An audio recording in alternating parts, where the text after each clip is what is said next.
Who hasn't struggled with bad decision making? This guy. You are here because right now in front of you there's a multitude of decisions. You want to know how to make that decision to serve you and everyone around you best, right? By the end of this video, I'll share with you from my many years of experience in making bad decisions what's worked for me to make way better decisions. Answer is coherence. Coherence. Look it up for yourself so that you can start studying the word and what it means. But coherence is the relationship between the brain and the heart. This is not an all lovey-dovey message. This is between the intellect and the emotions. So the brain and the heart as organs making decisions together to bring you from bad decision making to better decision making. As I continue to write and continue to move information through these words that I'm writing in this book, I come across a lot of processes and ways of working with the in-body experience. Let's get to it right away. Let me give you an example first. Let me give you an example of the difference between using this cohesive approach between the brain and the heart and not. Through the most of my life, I used to make decisions based on the heart alone, emotions, right? Emotions, the gut, this area. That's the reason people that train in sales know that you need to get to people's emotions in order for them to make a decision. They know that psychology says a human is going to make decisions based on emotion. And then you have people that make decisions only on information, on the logical part of things. The key here is to bring those two, the heart and the mind, together, working in unison to make a better decision. How do you do that? You're going to break it up into parts. Let me give you a couple examples before we get into breaking it into parts. For a long time, I have been working on bettering my relationship with my children. I got adults. I got 3 adults and 2 toddlers. Dealing with the toddlers is a lot easier at times than dealing with the adults. I have made many mistakes as a father because I used to only this part of my decision-making process was predominant. Parenting, you can't always let your emotions get in the way of your decision-making. As my child used to try to express their emotions to me, I used to make excuses. The decision in the conversation was to always respond, always have a response to what you're saying. Well, the reason I do that is because of this, or the reason I'm acting to you in that way is because of that. And that's the reason. This is the reason. Always trying to explain myself and at times make excuses for behaviors. So in many occasions as an adult, I have better perspective of the whole, right? I was still emotional, only looking at that situation from the emotional aspect. What that did was it had me like defending myself, placing responsibility somewhere else, or even getting offended, whatever it was. I never had mastered the ability that I'm sharing with you. In other instances, for example, with business, right? Like I've made decisions purely logical. Well, the numbers say this, that, and that, and that. And you might have a feeling in your heart that it's part of this process, which is intuition. We'll talk about that as we speak. Trying to tell you something, but the numbers look too good. And other people that you have emotional ties to that can aid in that emotion, you shut them out because you go to the logic side. For the majority of my life, I had that disconnect. what coherence says is take the heart and the brain and bring them together in the same space. The process is very simple. The process is taking the time to look at the situation broken down into little pieces. The situation itself and the particulars of the situation, the people involved in that situation, and you break it down into different aspects. And what you do, and that's exactly what I've been doing, and I tell you the results of that now, dealing with my children. You take those little pieces and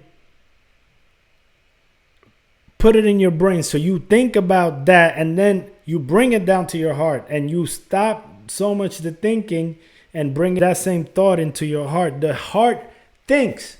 The heart has over 40,000 neurons that make their own synapses or their own connections between neurons and think. Why you think that is? Because the brain and the heart are one organ. Yeah, I get it. Like they might not consider it the same organ, but I'm telling you from the little bit that I know about the nature of creation, these two are one, work together in separate locations, but one organ. Let me give you that same example with Penny. Everything's been great. Like I've been to their house, they've been here. It's been a good, everything's been great. But I get a message the other day like, hey, blah, blah, blah. I'm not going to give you all the particulars. And then what I did was I went we were on texting. I'm like, well, but this and that. And you say, well, but I'm saying this because I'm telling you that's how I feel, and blah, blah, blah. So I'm like, I went back like, well, you feel like that because blah, blah, blah, blah, blah. And I wasn't feeling a lot of emotion about it, but I felt that my child was a lot more emotional. So that allowed me for 1 second that my emotions weren't all over the place because of the shots that my child was taking.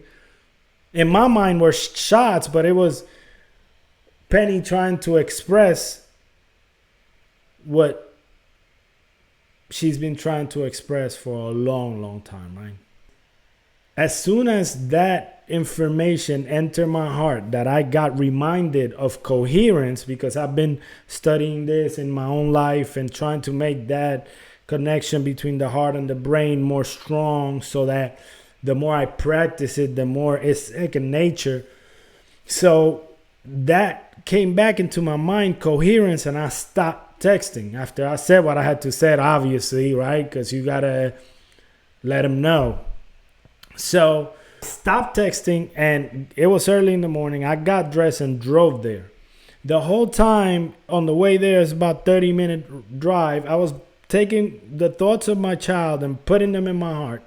Then I would think about everything logically, and then I bring it back to my heart. And I did that a couple times. Guess where my child stayed? In my heart, in this part of my thinking. And I just stayed there until I got there. You see, that connection is so magical that it's either going to keep you in the heart or it's going to move you to the mind because of intuition. That part of you knows that the right decision needs to be made. This person is doing what was created in their nature. This person, me, or you're going to go and do the way you were created. To utilize both, you're going to utilize the nature of your creation, and you're going to see the results. When I got there, both of my children were there, which is awesome. I thought Jonathan wasn't going to be there. But when I got there with Penny in my heart, by the way, as I was driving, I pay attention to the road, whatever, but I would move away from the thought of Penny in my heart, my love, in my heart. Not only love, but just in the space of the heart, which it also has compassion, which is a fruit of love. But it also has patience, and it has understanding and acceptance. It's not only love. The brain is sending signals too, right? So When I got there, we chit chatted for a minute. I thought, Penny was gonna have, a different attitude, but Penny was friendly, and I started the conversation. It was a surprise to them that I was there. I opened the floor for Penny to speak. I said, listen, I understand you.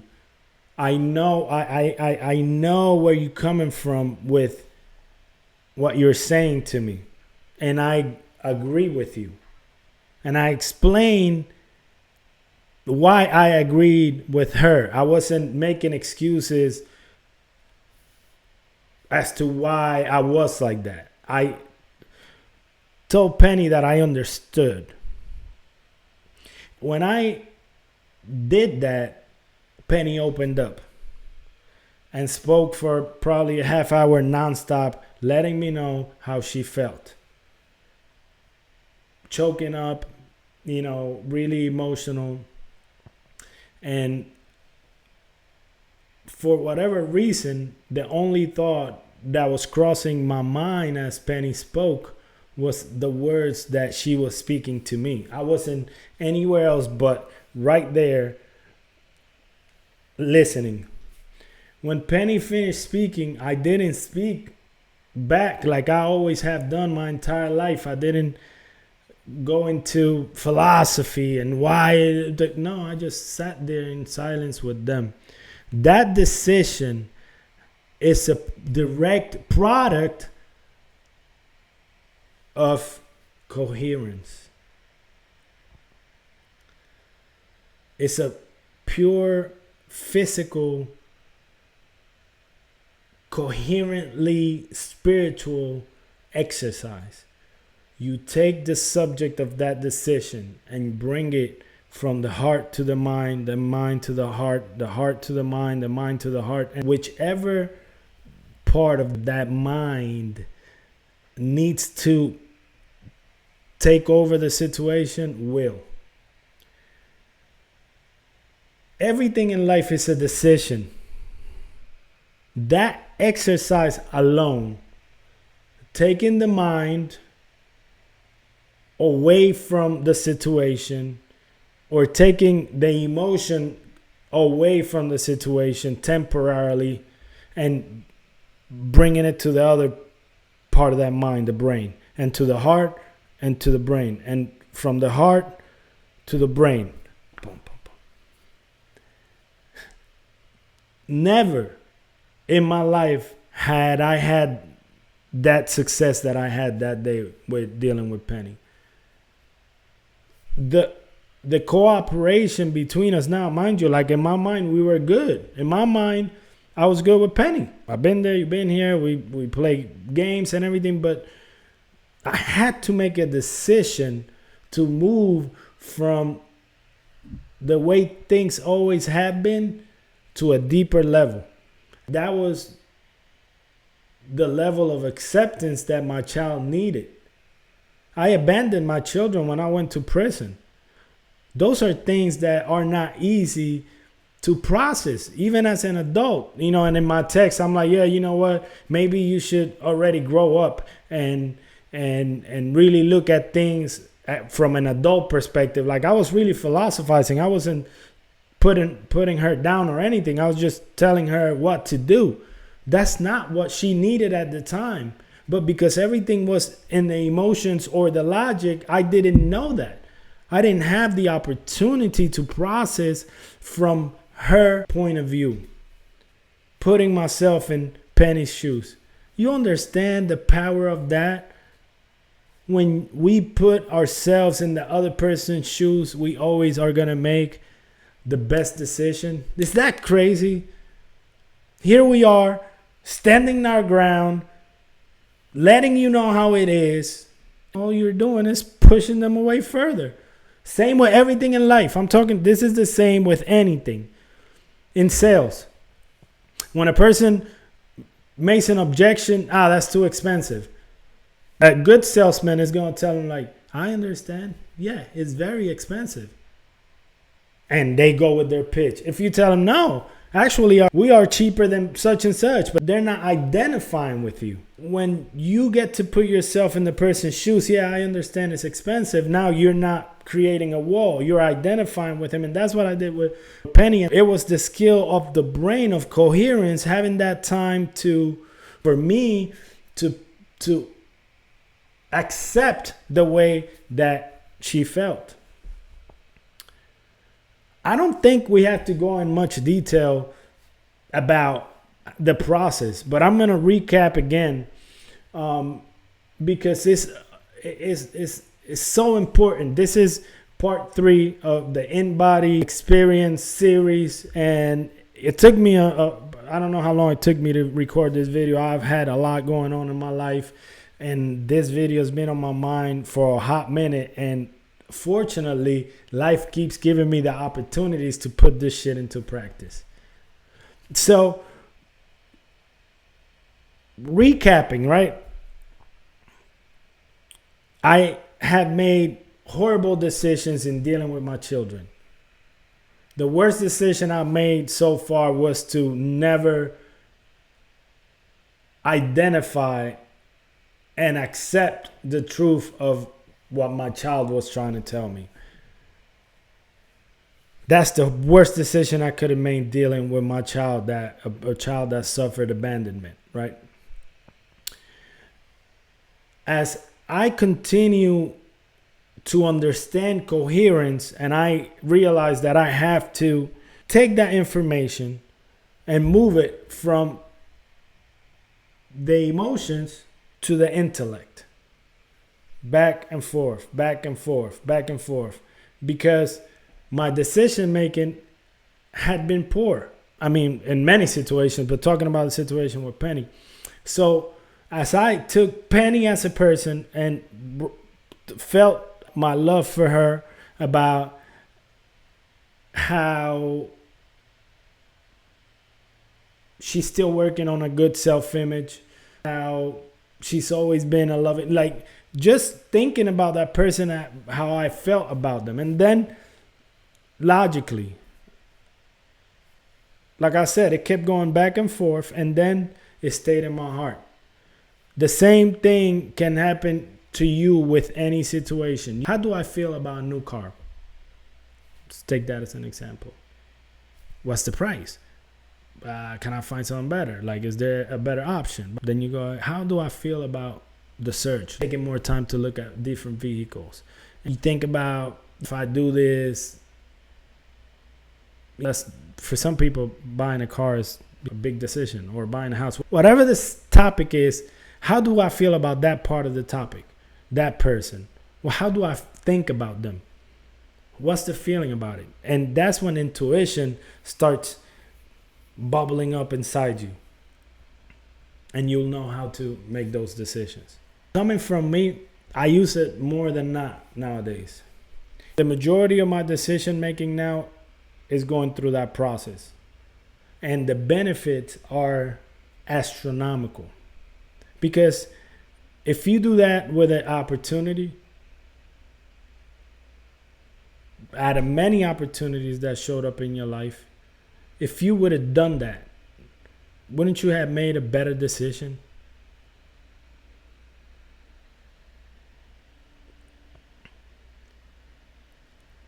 I can't wait to see what life brings for me and my child. Because I truly, truly love this person. And we have never been able to connect at a deep level because of lack of coherence. Lack of coherence. Not being able to connect the two. How long are you going to go without connecting the two? That's the way you and I were designed.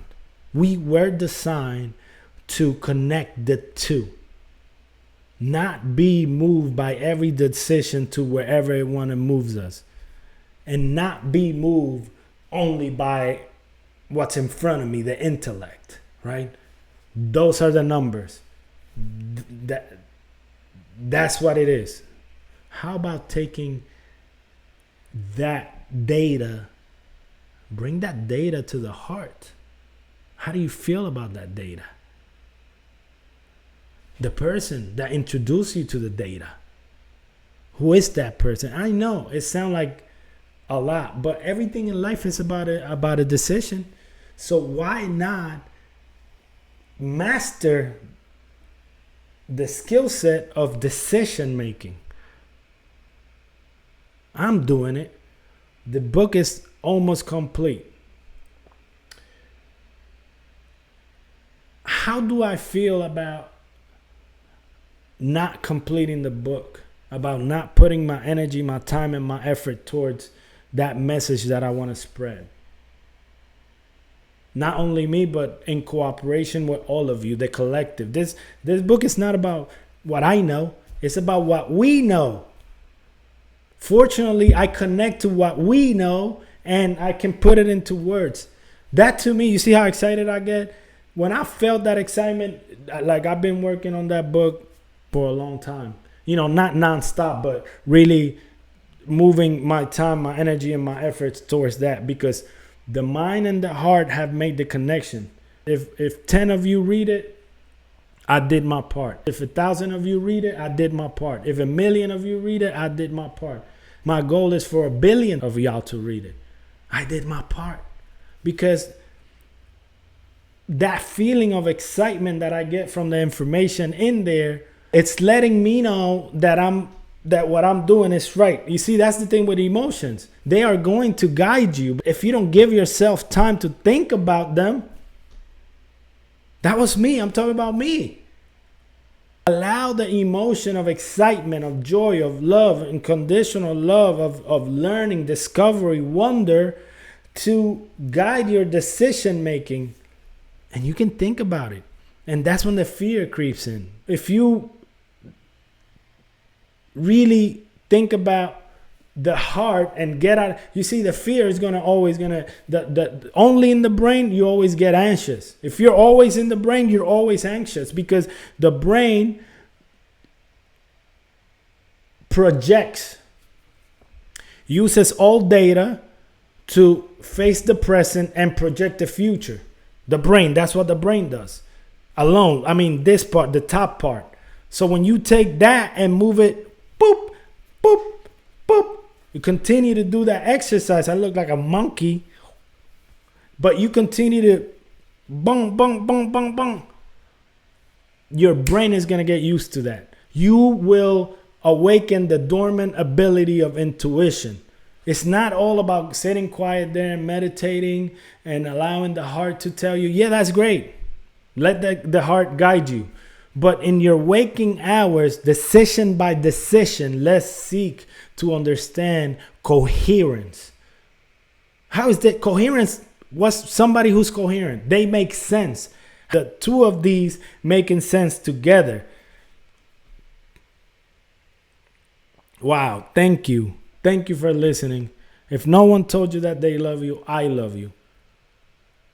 I'm not talking from lack of experience. I'm sharing with you because this is what I'm doing in life. And there are other parts of my life. Check it. There are other parts of my life that I need to use coherence towards right now, today. There are aspects of me that I still allow for emotions. Not many, but I know of at least two right now that allow different emotions to overpower me. Ain't that cool? That you will always have room to allow coherence to bring that intuition that will give you better decision-making abilities. And a lot of times, if that process doesn't happen, you don't really have enough time to see that person for who they are. You might be bent on a position, not wanting to move from that position because you haven't taken the time to bring that person from here to here and back up here and down here. Is that crazy? That's me. 21 years old, my kid. I abandoned them when I went to prison. I came out and didn't get paroled to New Jersey, so I couldn't live next to them. I traveled there a lot. You know, now I'm doing my list. Oh, I went there from North Carolina. I went to Jersey multiple times, blah, blah. So that's the list that you put together up here. I done this for you. I done that for you. I do this. Right? Staying here. Then they moved down here. I kicked them out, moved back, moved out. Now an adult, many years have passed. They live with me for a couple of years too, both, now as older because they live with their mom. They would stay here. Anyways, the bottom line is like now I find my kid at 21 years old that still feels some type of way about me. Poor decision making. It's not the kid's fault. Let's talk about decisions, right? When I was out there robbing ATMs that put me to prison for almost 6 years, where was the decision making there, right? So we can go back there and change that past too, because if I think about what was going on in my life at the time, going by emotions, not thinking about the consequences of my actions, going on a broken heart and doing whatever I did, you know what I mean? And then every other decision from then all the way to now that brought us to where we are, right? So if I would have not decided to look at that situation from a new belief system, a new mindset, a new way of doing things, I would have gotten the same results. A child that feels that their parent is not fully there. I don't want that. I want for my kids to say, my dad is always present. It all starts with good decision making. It all starts with the connection between the brain and the heart.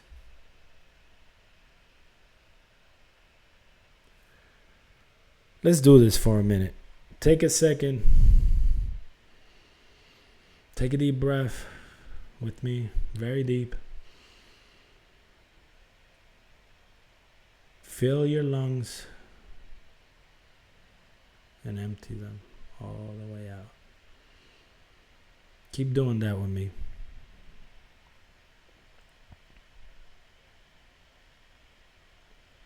Think about that decision that you have to make.